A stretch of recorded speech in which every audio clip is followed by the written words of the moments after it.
नमस्कार दोस्तों। आज हम बात करेंगे नेपाल के उन युवाओं की जिन्होंने कुछ ही घंटों में पूरी सरकार को गिरा दिया। ये कहानी है जनरेशन जी की, वो नई पीढ़ी जो 1997 से 2012 के बीच में जन्मी, लेकिन सड़कों पर उतर के इतिहास रच दिया। 2025 में नेपाल में जो आंदोलन हुआ वो सिर्फ एक विरोध नहीं था, बल्कि सालों की दबी कुचली नाराजगी का विस्फोट था। इस वीडियो में हम जानेंगे कि ये आंदोलन क्यों शुरू हुआ, नेपाल के जेन जी ने सरकार कैसे गिराई और इससे नेपाली अर्थव्यवस्था को कितने का नुकसान हुआ। आगे बढ़ने से पहले चैनल को सब्सक्राइब जरूर करें। तो चलिए शुरू करते हैं इस सफर को। सबसे पहले समझते हैं नेपाल का इतिहास, क्योंकि बिना इसके ये आंदोलन समझ में नहीं आएगा। नेपाल हिमालय की गोद में बसा एक खूबसूरत देश, जहां लगभग 3 करोड़ लोग रहते हैं। ये भारत और चीन के बीच बसा है और हमेशा से राजनीतिक उथल पुथल का शिकार होता रहा है। 2008 में एक दशक के लंबे माओवादी विद्रोह के बाद नेपाल ने अपनी 239 साल पुरानी राजशाही को खत्म कर दिया और राजा ज्ञानेंद्र को सत्ता से हटा दिया और देश गणतंत्र बना। लेकिन ये बदलाव खुशी की नहीं, बल्कि और अस्थिरता का कारण बना। राजशाही खत्म होने के बाद से नेपाल में लगभग 14 से ज़्यादा सरकारें बदली थी, लेकिन कोई भी अपना टर्म पूरा नहीं कर पाई। नेपाल पॉलिटिकल पार्टियां, कम्युनिस्ट पार्टी, नेपाली कांग्रेस आपस में लड़ती रही और कोलिशन बनाती तोड़ती रही। प्रधानमंत्री बदलते रहे, चाहे वो प्रचंड हो, केपी शर्मा ओली हो, शेर बहादुर देउबा हो। हर सरकार भ्रष्टाचार के आरोप में हमेशा से डूबी रही। ट्रांसपेरेंसी इंटरनेशनल की रिपोर्ट कहती है कि नेपाल एशिया के सबसे भ्रष्ट देशों में से शुमार है। पैसों का गबन, नेपोटिज्म यानी रिश्तेदारों को फायदा पहुंचाना, ये सब आम हो गया। अब सोचिए एक आम नेपाली की जिंदगी कैसी होगी, जिसकी सालाना कमाई औसत सिर्फ $1400 है। ज़्यादातर लोग खेती पर निर्भर हैं। युवा बेरोजगारी 20% से ज़्यादा, यानी 15 से 24 साल के हर 5 में से एक युवा बिना काम के है। लाखों नेपाली विदेश जाते हैं, सऊदी, कतर, मलेशिया मजदूरी कर, वो वहाँ से पैसे भेजते हैं जिसे रेमिटेंस कहते हैं। ये रेमिटेंस नेपाल की जीडीपी का 26% है, यानी हर साल करीब $11 बिलियन।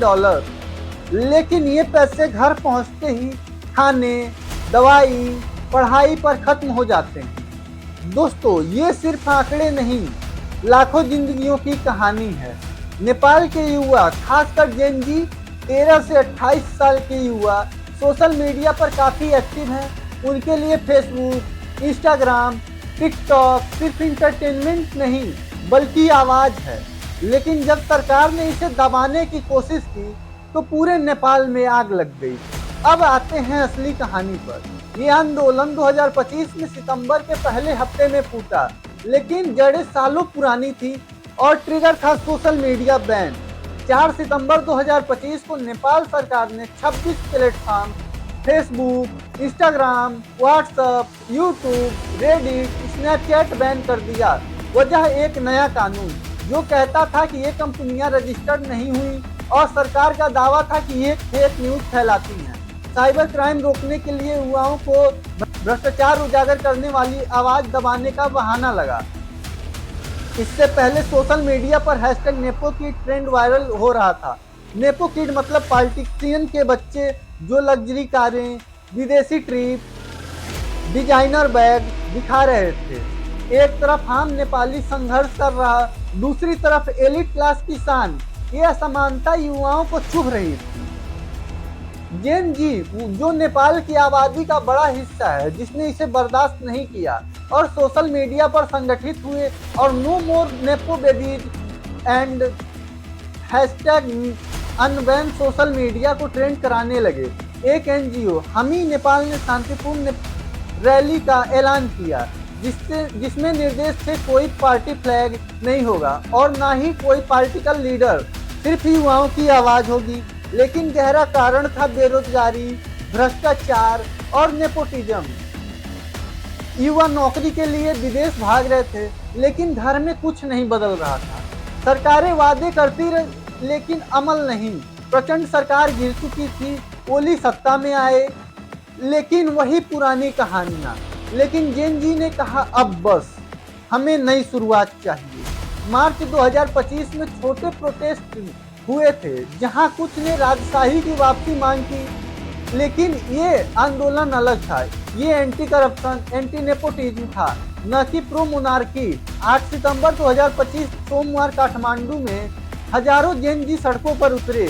मैतीघर, मंडला और फेडरल पार्लियामेंट के बाहर रैली और प्ले कार्ड पर लिखा करप्शन बंद करो, सोशल मीडिया नहीं, और नो मोर नेपो बेबीज।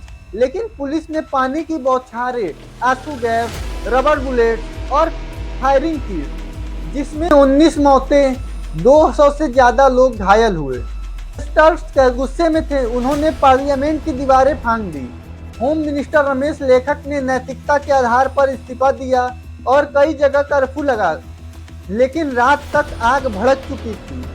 9 सितंबर मंगलवार प्रोटेस्ट ने कर्फ्यू तोड़ा और supreme court, parliament, Singh Darbar में आग लगा दी।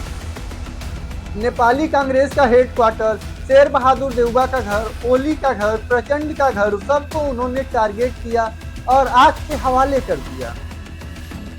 Nepali media house Kantipur publication को ही जला दिया। कई एयरपोर्ट्स को बंद कर दिया गया और कई फ्लाइट डाइवर्ट कर दिए गए। जेलों से कैदी जेन जी की मदद से भागने लगे। मौतों का आंकड़ा 40 तक पहुंच गया। Army chief general Ashok Raj सिंदेल ने वीडियो जारी कर शांति की अपील की। दोपहर तक पीएम ओली ने भी इस्तीफा दे दिया और लेटर में लिखा, असाधारण स्थिति में संवैधानिक समाधान के लिए इस्तीफा दे रहा हूँ। राष्ट्रपति रामचंद्र पौडेल ने जेन जी लीडर्स को बातचीत के लिए बुलाया, लेकिन प्रोटेस्ट नहीं रुके। ना ही उन्होंने इंटरिम गवर्नमेंट की मांग की और पूर्व चीफ जस्टिस सुशीला कार्की को इंटरिम पीएम बनाने का सुझाव दिया। 10 सितंबर बुधवार आर्मी ने काठमांडू में पेट्रोलिंग शुरू की, जिससे प्रोटेस्ट ने कहा ये हमारी मूवमेंट को हाईजैक करने की कोशिश है। कुछ प्रदर्शनकारी लूटपाट करने लगे, लेकिन जेन जी ने साफ कहा, हम शांतिपूर्ण थे, हम हिंसा नहीं चाहते थे। 11 सितंबर 2025 को 41 मौतें और सैकड़ों घायल हुए। जेन जी ने कहा, ये हमारी जीत है, लेकिन दोस्तों की कुर्बानी हमेशा याद रहेगी। अब सवाल, जेन जी ने कैसे कुछ घंटों में ही सरकार गिरा दी? ये कोई जादू नहीं, बल्कि स्मार्ट स्ट्रेटजी थी। पहला, सोशल मीडिया पावर।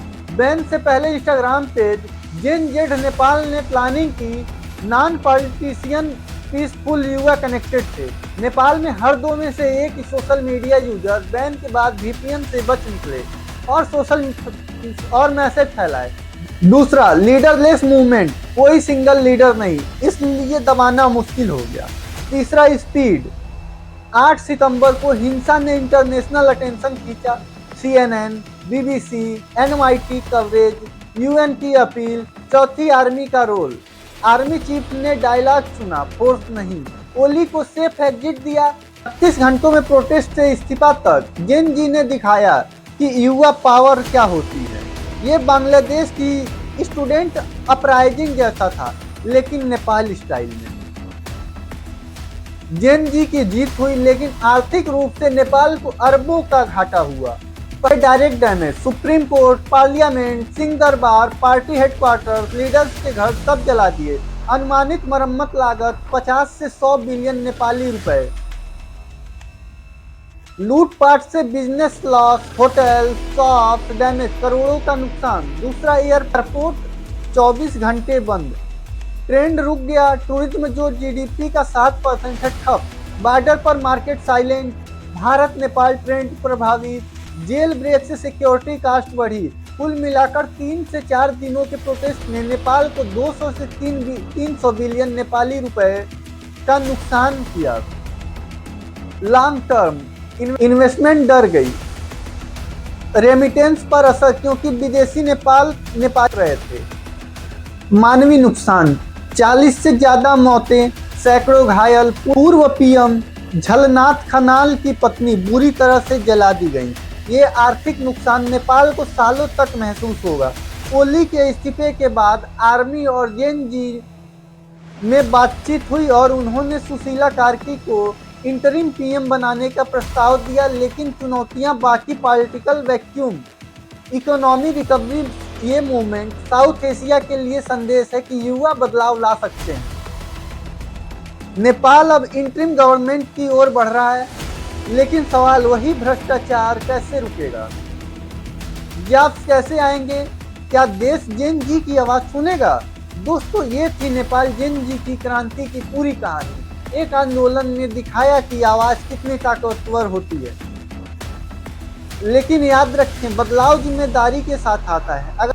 अगर ये डॉक्यूमेंट्री आपको पसंद आई तो लाइक, शेयर और सब्सक्राइब जरूर करें। कमेंट्स में हमें बताएं आपके हिसाब से नेपाल का भविष्य क्या होगा। धन्यवाद।